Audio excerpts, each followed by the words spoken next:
Non farò apparentamenti, non farò inciuci per careghe, storie, enti, presidenze, non le faccio. Voglio intelligenze le migliori attorno a me se faccio il sindaco. Il nuovo asse politico per la città di Padova è Maurizio Saia, Liga Veneta Repubblica.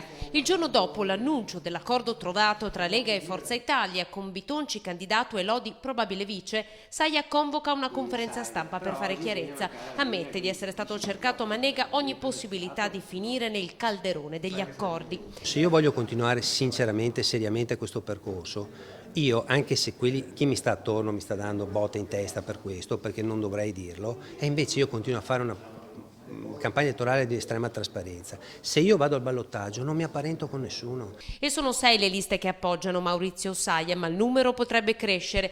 Questa mattina la presentazione del sostegno della Liga Veneta Repubblica. Sono gli indipendentisti che raccolgono le istanze di Veneto Stato e Indipendenza Veneta. Ci ha cercato e noi abbiamo cercato lui. I nostri candidati di Padova hanno detto che è una persona che si è smarcata dai singoli partiti e che ha un progetto per la città e il comune di Padova, e quindi con lui ci siamo confrontati e su questo siamo arrivati. Spaccatura definitiva dunque tra Liga Veneta e Lega Nord, quella di Massimo Bitonci. Dopo 42 anni di politica qualcosa con umiltà ho imparato, non dai vertici ma dai cittadini. Purtroppo è già prevedibile che se va Bitonci la sinistra si ricompatta, quindi noi perdiamo anche questa opportunità di cambio di questa città di fronte a una sinistra sfasciata in 3-4 pezzi.